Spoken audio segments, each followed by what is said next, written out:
여긴 냄새나. 외할머니 집이 더 좋아.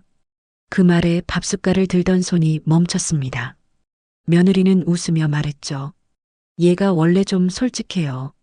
하지만 그 웃음은 제 마음을 짓밟는 소리였습니다. 안녕하세요. 봄비가 지나고 햇살이 따스해진 요즘입니다. 오늘도 저희 채널을 찾아주신 여러분께 감사드립니다. 요즘 가족 간의 거리, 특히 시댁과 처가 사이의 미묘한 온도차를 느끼시는 분들 많으시죠? 오늘은 그 중에서도 손자에게까지 이어진 편가르기라는 조금은 씁쓸하고도 충격적인 사연을 전해드리려 합니다. 겉으론 아무렇지 않아 보여도 말 한마디, 행동 하나에서 느껴지는 차별의 그림자. 그로 인해 상처받은 한 어머니의 결단, 끝까지 함께 들어주세요. 영상이 끝난 뒤엔 여러분의 생각도 댓글로 함께 나눠주세요. 구독과 좋아요, 알림 설정까지 해주시면 더 큰 힘이 됩니다. 그럼 오늘의 이야기 시작해 보겠습니다. 안녕하세요. 저는 인천 간석동에 살고 있는 74살 정순자라고 합니다. 이 동네서만 40년 가까이 살았네요. 남편은 일찍 떠났지만 아들 하나 바라보며 바느질, 식당일, 심지어 밤에는 청소까지 하며 억척스럽게 살아왔습니다. 누구 하나 의지할 사람 없는 세월에도 우리 도연이만 잘 되면 됐다는 생각으로 버텼죠. 그렇게 키운 아들이 장가를 가고 손자까지 태어났을 땐 정말로 세상을 다 가진 것처럼 기뻤습니다. 근데 요즘은 문득 이런 생각이 들어요. 나는 과연 가족으로 대접받고 있는 걸까? 아니면 그냥 의무로 들렀다 가는 집안 어른 중 하나일 뿐일까? 몇 년 전만 해도 손자는 제 무릎에 앉아 할머니 사랑해요 하며 볼에 뽀뽀도 해줬는데 요즘은 오면 인상부터 찌푸립니다. 여긴 냄새나. 외할머니 집 가고 싶어. 그 말이 웃으며 한 소리인 걸 알면서도 마음 한구석이 찢어질 듯 아팠습니다. 어느새 그 아이의 말투와 눈빛도 그 부모를 빼닮았더라고요. 참 이상하지요. 처갓집엔 명절마다 정성 다해 모시면서 저에겐 늘 다음에 봬요. 다음에 뵐게요. 그 다음은 늘 오지 않더군요. 이제는 웃으면서 넘기기엔 너무 많은 것들이 쌓여버렸습니다. 오늘 이 이야기를 꺼내는 이유도 그저 하소연이 아니라 제 나름의 결심 때문입니다. 제가 인천 간석동에 처음 자리 잡았을 땐 아직 버스 정류장도 제대로 없던 시절이었습니다. 시장역 작은 반지하 단칸방에서 시작했죠. 남편은 매일 새벽 시장 짐꾼 일을 하러 나갔고 저는 천조각을 이어붙여 파는 미식일이 전부였습니다. 도연이가 태어났을 땐 말로 못할 정도로 힘들었어요. 분유 쌀 돈이 없어 쌀 미음을 끓여 먹이며 버틴 날도 많았습니다. 그래도 제 손으로 아이를 품에 안고 있을 때면 세상에 부러운 것 하나 없었죠. 남편은 성실한 사람이었지만 몸이 약했어요. 결국 아이가 10살 무렵 간암으로 세상을 떴습니다. 장례식 날 아이 손 꼭 잡고 말했죠. 도연아, 너만은 꼭 잘 키워야 한다. 너 아버지 몫까지 내가 책임질게. 그날 이후 저는 하루 세 군데를 돌며 일했습니다. 새벽에는 시장에서 반찬 가게 손질, 낮엔 식당 설거지, 밤엔 회사 청소 용역. 그래도 도연이 도시락은 한 번도 거른 적 없습니다. 중학교 때는 참고서 살 돈이 부족해 동네 고물상에 나가 철근도 주워 팔았습니다. 그렇게 공부 잘해 서울에 있는 국립대에 붙었을 땐 정말 온 동네에 나팔 불고 다녔어요. 우리 아들이요, 이번에 서울 갔어요. 기숙사도 들어가고 국립대예요. 등록금도 장학금으로 다 해결됐대요. 그때가 제 인생에서 제일 자랑스러웠던 순간입니다. 도연이는 졸업하고 직장도 착실히 다녔고 결혼도 번듯하게 했습니다. 며느리는 외동딸이었고 시댁보단 처갓집에 많이 의지하는 아이 같았어요. 처음엔 이해했습니다. 요즘 애들 다 그렇지 했죠. 손자가 태어나고 나서는 매주 주말이면 꼭 왔습니다. 제가 좋아하는 돼지불백도 사오고 며느리는 어머님 반찬 너무 맛있어요 하며 제게 요리법도 물어봤죠. 그때만 해도 내가 참 잘 살았구나. 힘들었지만 이렇게 보람이 있네 하고 생각했습니다. 근데 어느 순간부터 그 주말 방문이 2주, 3주, 한 달로 멀어졌습니다. 이번 주는 처갓집 가야 해서요. 장모님이 편찮으셔서요. 장인어른이 집안일 도와달래요. 이유는 많았고 결국 어느 순간부턴 연락도 잘 안 오게 됐죠. 그즈음 손자 시우가 말도 또렷해지고 아이답게 솔직한 말을 많이 하던 때였어요. 할머니 집은 TV도 작아. 왜 여긴 장난감 없어? 외할머니는 맨날 뭐 사주는데 여긴 맨날 반찬만 줘. 그때 처음 그 애가 우리 집에 오는 걸 의무처럼 느끼는구나 싶었어요. 며느리는 웃으며 말하죠. 얘가 원래 말이 많아요. 그냥 웃고 넘기세요, 어머님. 근데 그 말 그냥 넘길 수가 없더라고요. 제가 평생을 바쳐 키운 아들이 그 손자에게조차 이런 무심함을 물려주고 있는 것 같았으니까요. 한두 번은 참았습니다. 하지만 해가 거듭될수록 처갓집 얘기만 늘어놓는 아들, 대놓고 시댁을 외면하는 며느리, 그리고 그걸 당연하게 여기는 손자. 이 집은 냄새나. 그 말이 귓가에 계속 맴돌았습니다. 가슴 한복판이 아려왔어요. 어느새 내가 우리 가족 안에서 당연히 무시해도 되는 존재가 되어 있었던 거죠.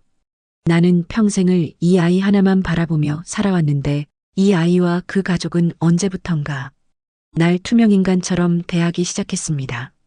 그 순간 마음속에서 뭔가 툭 끊어졌습니다. 참고만 있다가 이젠 정말 말해야겠다는 생각이 들었어요. 무엇이 잘못됐는지, 그리고 내가 이대로는 안 살겠다는 걸요. 손자 시우가 7번째 생일을 맞던 3월 어느 주말이었습니다. 며느리에게서 문자 하나가 왔어요. 어머님, 이번 생일은 조용히 외가 식구들끼리 하기로 했어요. 다음에 뵐게요. 짧은 문장 속에 당신은 오지 마세요라는 뜻이 숨어 있는 걸 저는 단번에 알아챘습니다. 처음엔 그냥 넘기려 했습니다. 애 엄마 입장에서 계획이 있었겠지 이해하려 했어요. 하지만 며칠 뒤 우연히 동네 지인에게 들은 말에 제 마음이 완전히 무너져 내렸습니다. 순자 씨, 지난 주말 시우 생일 파티 아주 성대하게 했더라. 호텔 뷔페에서 했대. 외할머니, 외삼촌 다 왔다던데? 순간 심장이 쿵 내려앉았습니다. 그날 저는 종일 생일 선물로 사둔 블록 세트를 바라보며 손주에게 영상통화라도 올까 기다리고 있었거든요. 그저 한 통의 전화, 할머니, 생일이에요라는 말 한마디면 됐을 텐데요. 그날 밤 며느리의 SNS에 올라온 사진을 보고 손이 덜덜 떨렸습니다. 시우가 생일 케이크 앞에서 외할머니 품에 안겨 활짝 웃고 있었어요. 그 옆에는 며느리의 부모, 친척들까지 다 함께 단체 사진을 찍은 모습이었습니다. 제 자리는 없더군요. 아예 고려조차 되지 않은 자리. 다음 날 아들이 전화를 걸어왔습니다. 어머니, 생일 파티 말씀 못 드려 죄송해요. 그게 갑자기 계획이 바뀌어서요. 괜찮다. 시우는 잘했니? 네, 정말 즐거워했어요. 외할머니가 손수 케이크도 만들어 오셨거든요. 아들의 그 말에 속이 쓰려왔습니다. 그래, 좋았겠구나. 그럼 난 다음에 시우 올 때 주려고 산 선물. 그냥 이웃 아이 줘야겠다. 아, 어머니, 미리 알려드릴 걸 그랬네요. 이젠 익숙하다, 도연아. 처갓집 일은 그렇게 꼼꼼히 챙기더니 내일은 늘 깜빡했다더라. 아들은 아무 말도 못했습니다. 숨소리만 들리는 전화기 너머로 그 아이가 당황하고 있다는 게 느껴졌어요. 며칠 후 며느리와 시우가 집에 들렀습니다. 아무렇지 않다는 듯 인사를 건넸죠. 어머님, 시우가 여기 오고 싶다고 해서 왔어요. 그래, 반갑다, 우리 시우. 하지만 시우는 현관에서부터 표정을 찌푸리며 말했습니다. 여긴 냄새나. 외할머니 집은 냄새 안 나는데.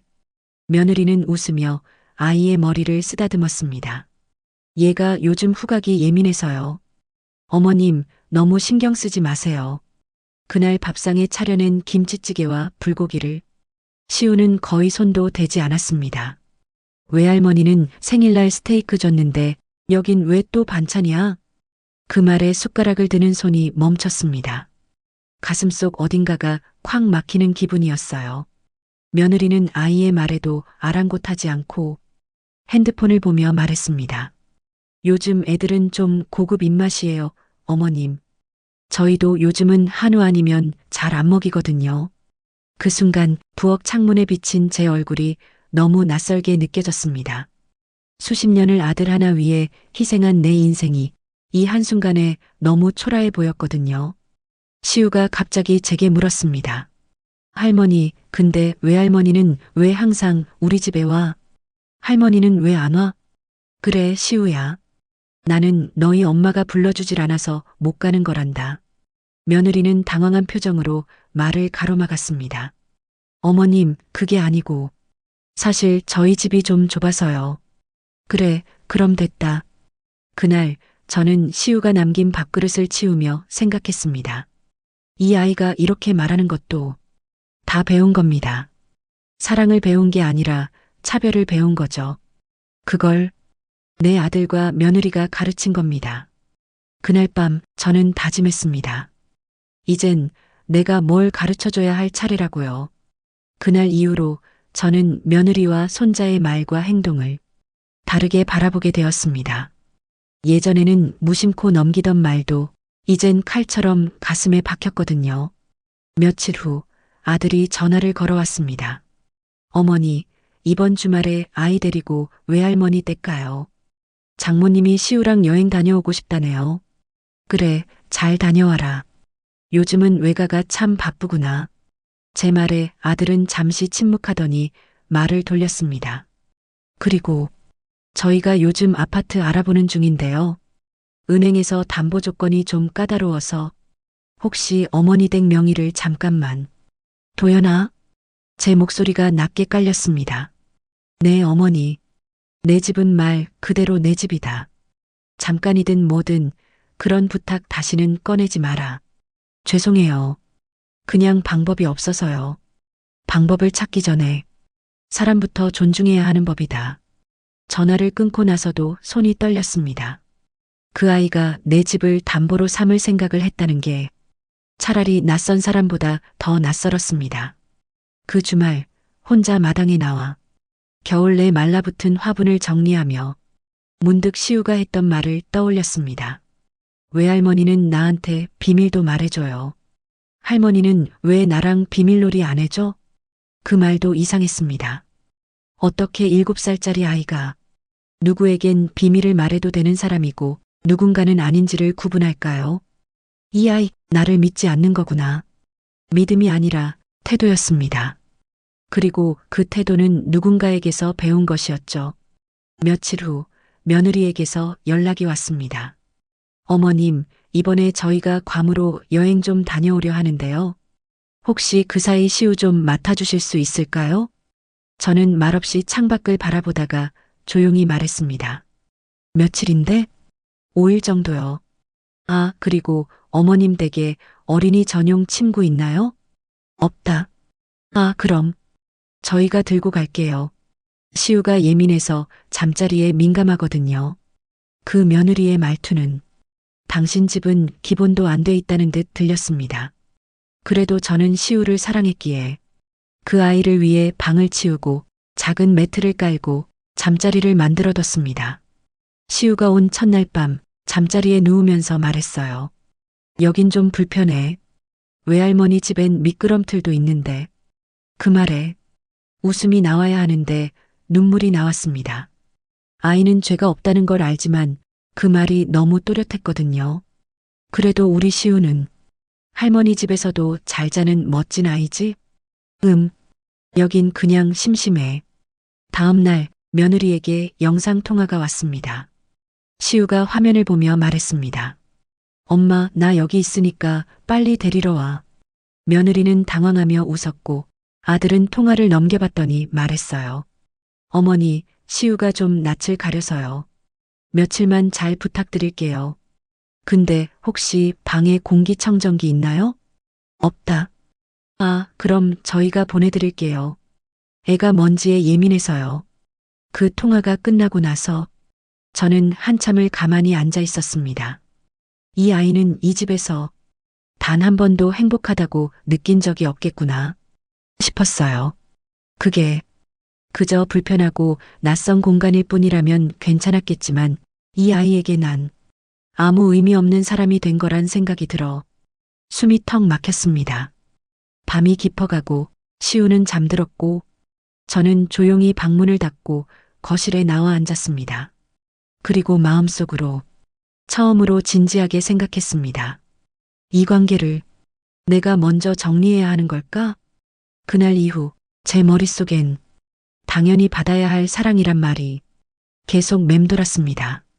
그리고 저는 그 당연함을 이제 다시는 주지 않기로 마음먹었습니다.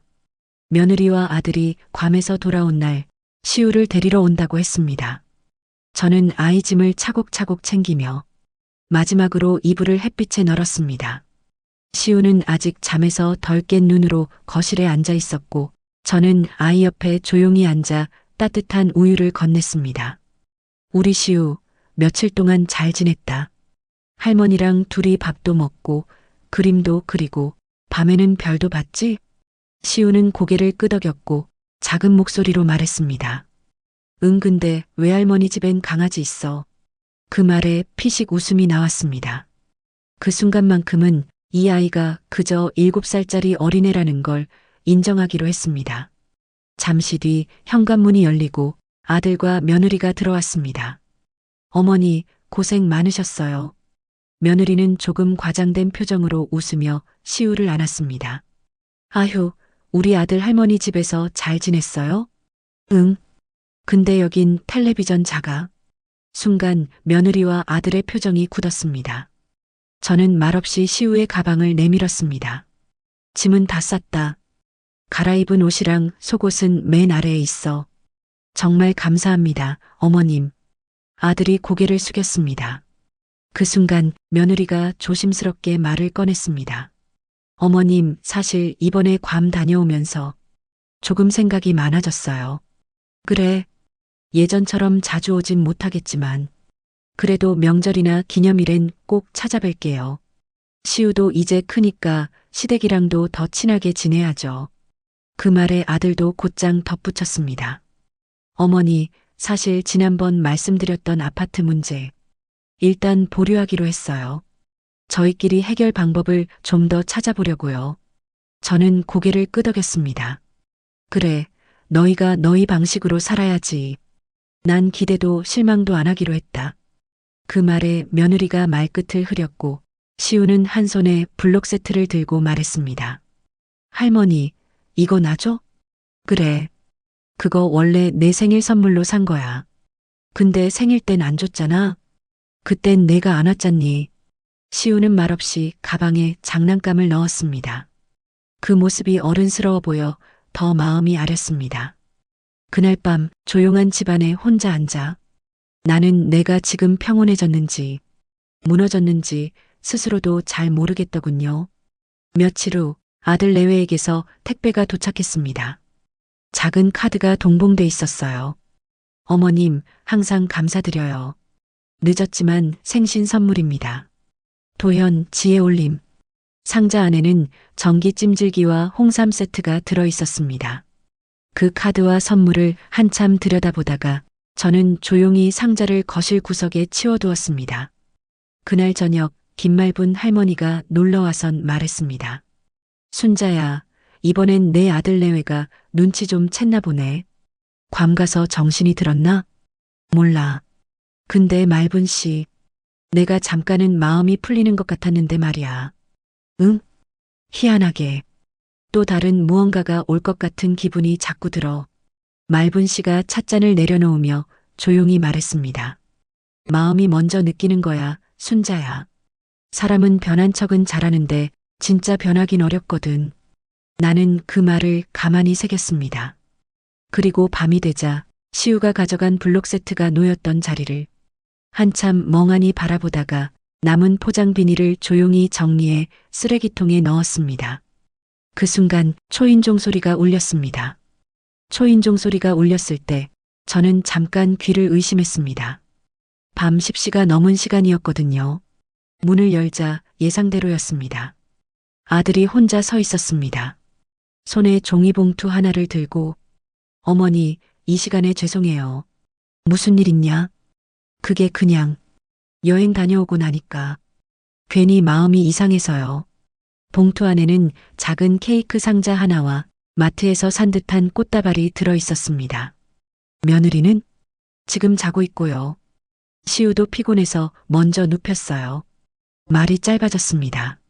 예전처럼 지혜가 시우가라고 하지 않고 그냥 딱딱하게 말하는 도연이 잠깐만 앉아도 돼요? 고개를 끄덕였고 아들은 거실 한켠에 조심스레 앉았습니다. 잠시 정적이 흘렀고 아들이 어렵게 말을 꺼냈습니다. 어머니, 혹시 재산 정리는 하셨어요? 심장이 쿵 내려앉는 소리가 귀에 울렸습니다. 왜 묻니? 아니요, 그냥. 지혜가 요즘 좀 예민해져서요. 외할머니가 아파트 한 채를 조기 증여하셨대요. 그걸 보고는 자기도 자꾸 생각이 많아지나 봐요. 그럼 넌? 저는 어머니 뜻을 존중해야죠.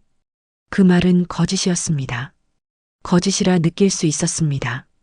아들의 눈동자 깊은 곳에 기대라는 욕심이 숨어 있었거든요. 그래서 오늘 밤 이 시간에 그 말을 하러 온 거냐? 아니에요. 그냥 요즘 너무 복잡해서요.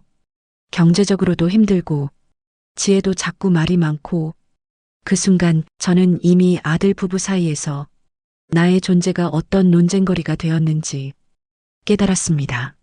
사랑받는 존재가 아니라 어떻게 처리할지 고민하는 문제로 바뀌어 있었던 겁니다. 도연아, 네 어머니, 내가 지금 내 앞에서 재산이라는 단어를 꺼낸 순간 나는 오늘 밤 잠을 잘 수가 없게 됐다. 어머니, 그런 뜻은 아니었어요.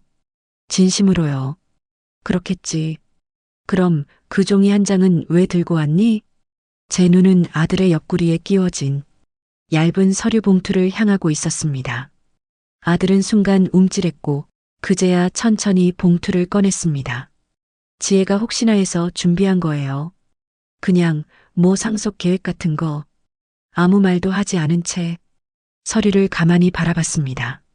아들은 눈치를 살피며 말을 잇습니다. 요즘 뉴스도 그렇고 상속세 때문에 문제되는 집도 많고 그냥 혹시 몰라서 지혜가 시켰니? 네. 그 한마디에 그간 묵혀왔던 의심이 확신으로 바뀌었습니다. 겉으로는 다정하고 예의 바르던 며느리. 하지만 그녀는 내 아들을 움직이고 있었고 나를 정리 대상으로 여기고 있었습니다. 그날 밤 아들은 빈손으로 돌아갔습니다. 서류도 꽃다발도 케이크도 다 제 탁자 위에 놓인 채로요. 문이 닫힌 뒤 나는 한참을 그 자리에서 움직이지 않았습니다. 그 서류 봉투를 열어보지도 않고 찬장 깊숙한 곳에 밀어넣고 나서야 몸이 살짝 떨렸습니다. 이 아이들이 지금 바라보는 나는 엄마가 아니라 재산 소유자였던 겁니다. 그날 밤 잠이 오지 않아 거실불도 켜지 않고 앉아 있다가 문득 한 생각이 스쳤습니다. 이제 내가 먼저 정리해야겠다. 그 다음 날 김말분 할머니를 불러 동네 변호사 사무실 전화번호를 받아 적었습니다. 그리고 조용히 집안에 걸려있던 가족 사진을 하나씩 내려서 신문지에 싸기 시작했습니다. 마치 긴 여행을 떠날 준비처럼 며느리에게서 전화가 온 건 그로부터 사흘 뒤였습니다. 어머님, 저 지혜예요. 지난번 도연이가 너무 실수한 것 같아서 사과드리려고요. 목소리는 한껏 낮추고 말투엔 조심스러움이 배어 있었지만 그 속에선 이상한 기운이 느껴졌습니다. 그래, 무슨 일로? 이번 주 주말에 뵈러 가도 될까요? 시우도 같이 가고 싶어 해요. 잠시 침묵한 끝에 대답했습니다. 응, 와라. 그날은 햇살이 유난히 따가웠습니다. 현관문을 열자 며느리는 조심스레 웃으며 인사했습니다. 어머님, 오랜만이에요. 그래. 어서 들어와라. 시우는 금세 집안을 휙 둘러보더니 말했습니다. 엄마, 여긴 아직도 장난감 없어. 그 말에 며느리는 민망한 듯 웃으며 얘가 또 시작이네요 라고 말했지만 그 웃음이 전처럼 진심으로 느껴지진 않았습니다. 거실에 앉은 며느리는 곧장 본론을 꺼냈습니다. 어머님, 지난번 도연이가 들고 간 서류 말씀 들으셨어요? 응. 사실 그건 저도 좀 당황스러웠어요. 그런 식으로 말씀드리는 건 저도 원하지 않았어요. 그래. 네. 저는요. 그냥 어머님이 너무 외로워 보이셔서 미리 무언가 정리해 놓으시는 게 좋지 않을까 해서요. 그 말에 저는 찻잔을 내려놓았습니다. 지혜야. 네, 어머님. 그 정리라는 단어를 넌 내 친정 어머니에게도 쓰니? 멈칫하는 며느리의 표정이 모든 걸 말해줬습니다. 아니요, 그런 뜻은 아니었어요. 전 그냥 아버님도 안 계시고 혹시나 나중에 일이 생기면 그래서 미리 서류를 들이밀고 아들 통해 말 돌리고 밤에 몰래 찾아와 눈치 보게 하라고 했니? 어머님, 내가 날 걱정해서 그런 거라고 믿었으면 좋겠는데 난 이제 더는 그런 착한 착각 안 하기로 했어. 거실은 무겁게 가라앉았고 그 정적을 깨듯 시우가 말했습니다. 엄마, 우리 언제 가? 그 말에 며느리는 갑자기 자리에서 일어섰습니다. 죄송해요, 어머님. 저도 이렇게까지 하려고 한 건 아니었는데. 그랬겠지. 근데 지혜야, 너 솔직히 말해봐라. 네? 넌 내가 곧 없어질 거라고 생각하지? 그래서 지금부터 챙기자고 마음먹은 거지? 어머님, 그게 무슨 말씀이세요? 나는 내 눈빛 보면 다 안다. 너는 시우까지 앞세워서 나를 불편한 사람으로 만들었어. 아니에요. 전 시우한테 그런 얘기 한 적 없어요. 말 안 해도 너희 행동이 다 가르쳐 줬어. 잠시 침묵하던 며느리는 그제야 본색을 드러냈습니다. 솔직히 말씀드릴게요. 저희도 힘들어요. 어머님 댁도 유지비 많이 들고 시우도 여기 오는 거 점점 싫어해요. 그 말에 가슴이 뻐근해졌습니다. 하지만 이번엔 참지 않기로 했습니다. 그럼 앞으로 여긴 오지 마라. 네. 여긴 너희한텐 불편한 공간이잖니. 그 불편함 내가 정리해 줄게. 그때 아들이 마침 들어왔습니다.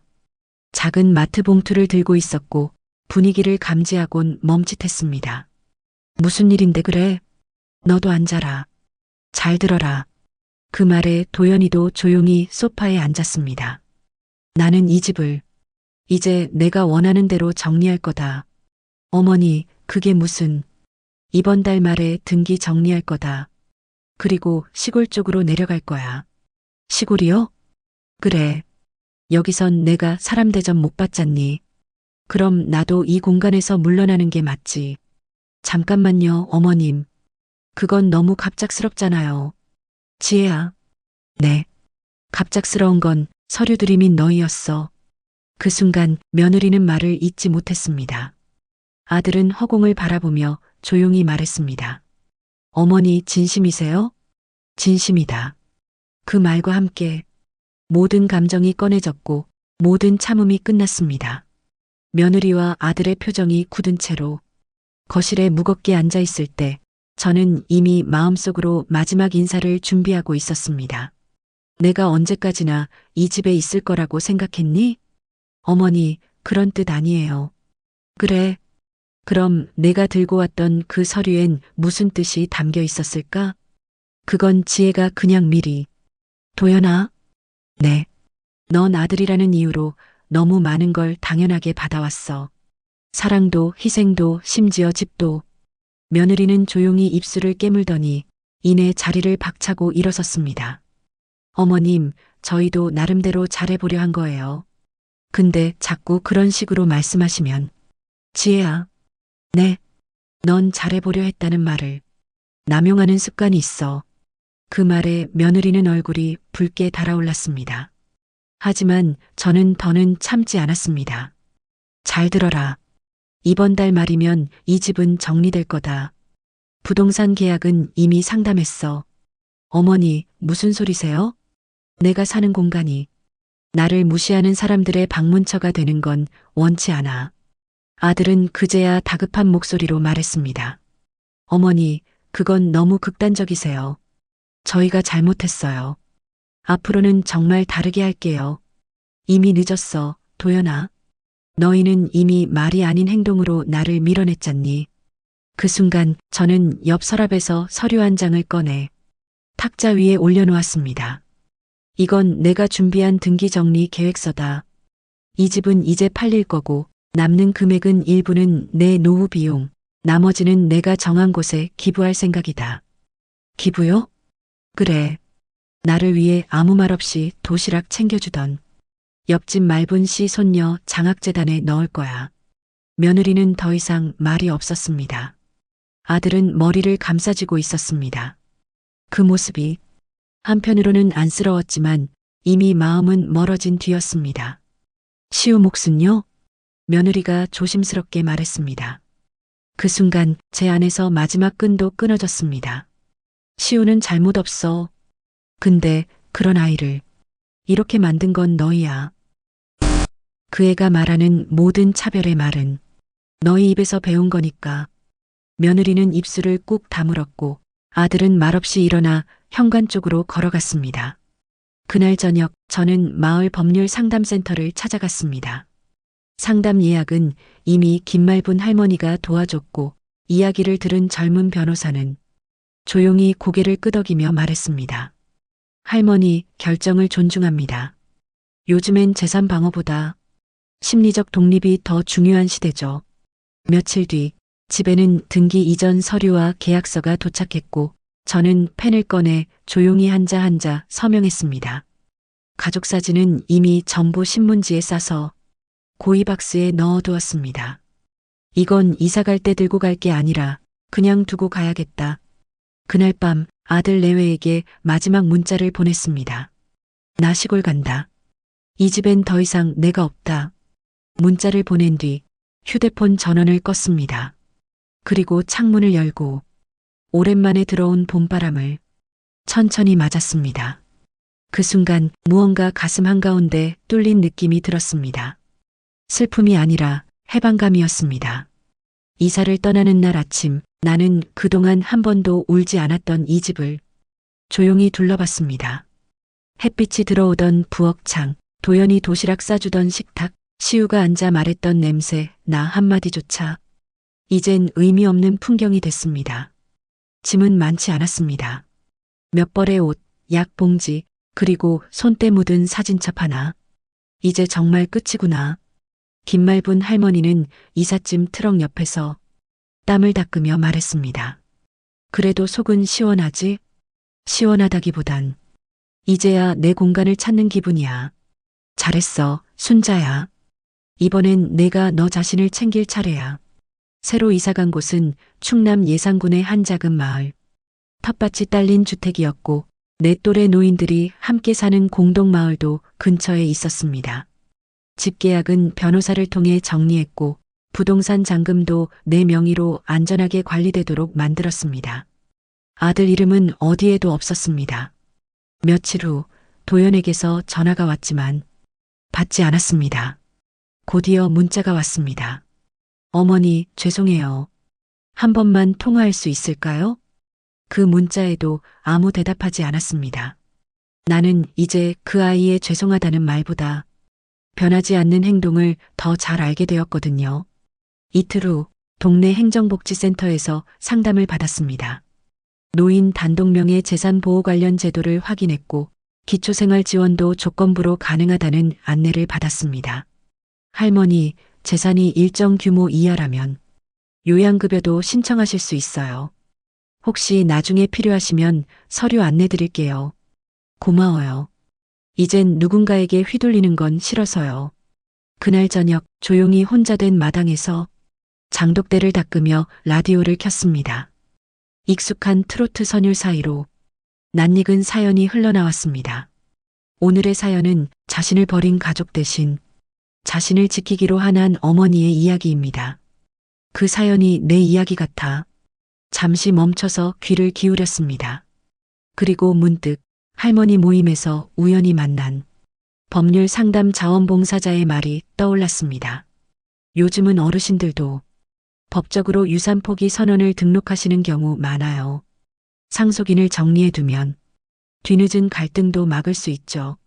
며칠 뒤 나는 다시 변호사 사무실을 찾았습니다. 할머니, 정말로 박도연 씨에 대한 상속 배제 유언장을 작성하시겠어요? 예. 그 아이에겐 이미 수많은 기회를 줬어요. 이제는 제 뜻을 문서로 남기고 싶습니다. 유언장에는 박도연, 이지의 부부는 상속 대상에서 제외하며 향후 법적 권리 주장 시 사전 경고 조치가 포함된 내용이 들어갔습니다. 그리고 작은 문장 하나를 내 손글씨로 추가했습니다. 사랑은 줄 수 있지만 존중 없는 관계에 책임지지 않겠습니다. 그 서류에 도장을 찍으며 나는 한참을 눈 감고 있었습니다. 아무 미련도 없었습니다.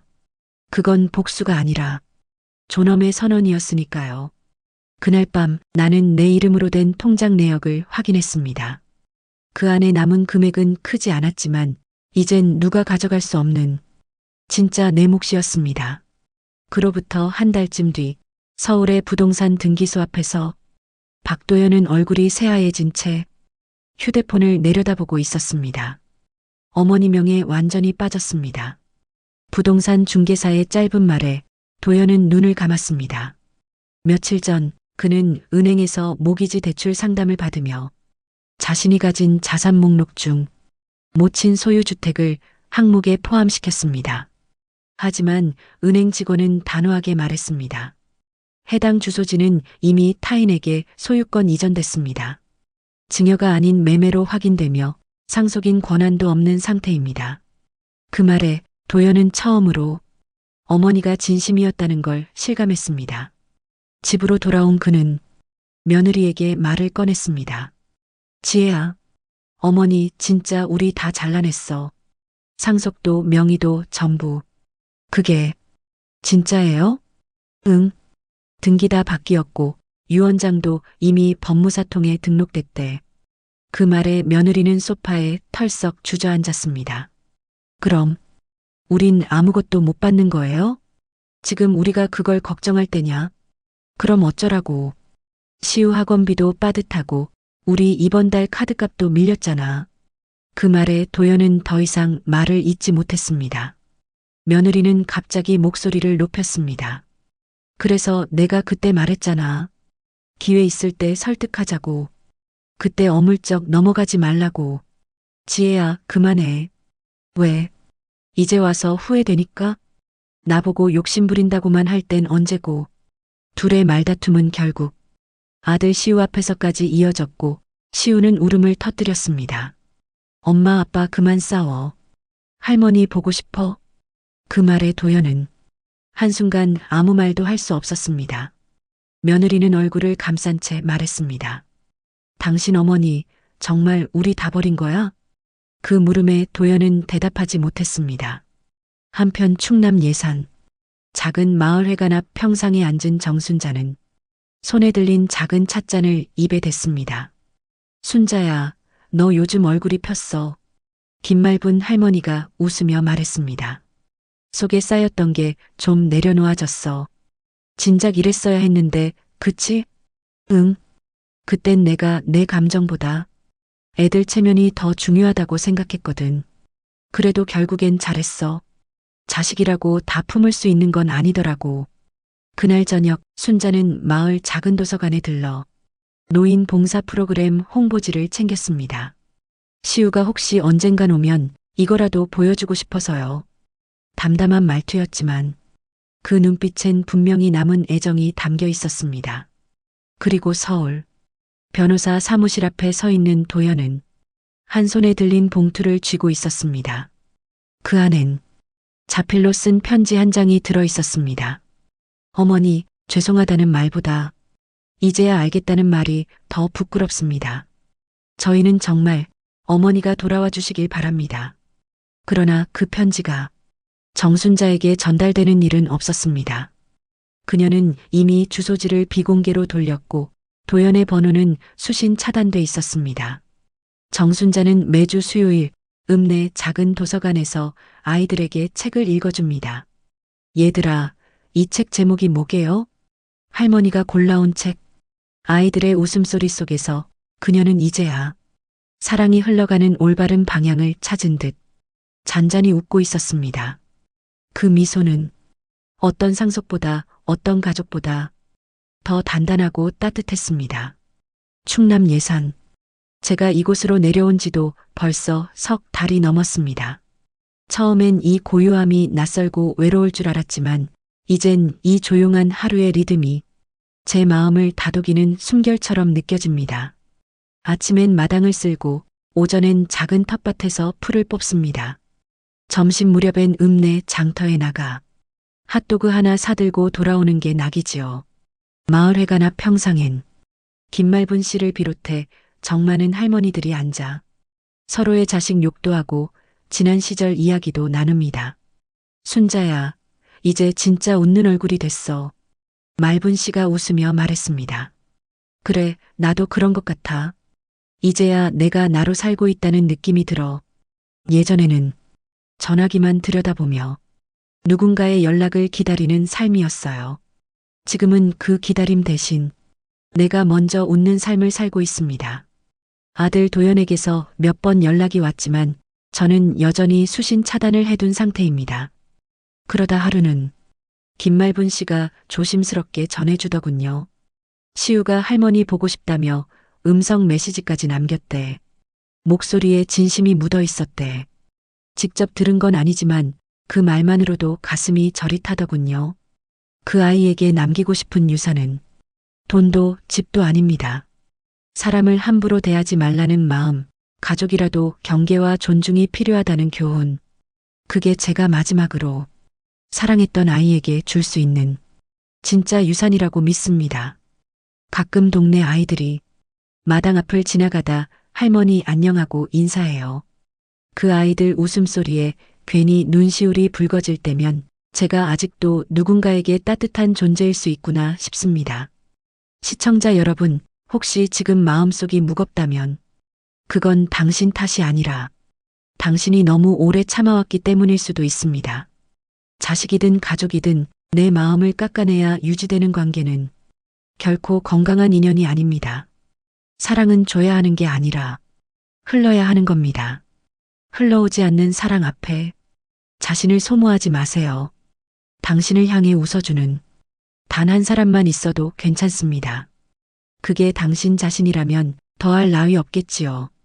저는 이제 누군가의 어머니도 누군가의 할머니도 아닌 그저 정순자라는 이름으로 살아가고 있습니다. 그리고 그 삶이 생각보다 훨씬 단단하고 따뜻하다는 걸 매일 아침 눈을 뜰 때마다 느끼고 있습니다. 혹시 비슷한 경험이 있으셨다면 댓글로 이야기를 나눠주세요. 누군가의 고백이 또 다른 누군가에겐 위로가 될 수 있으니까요.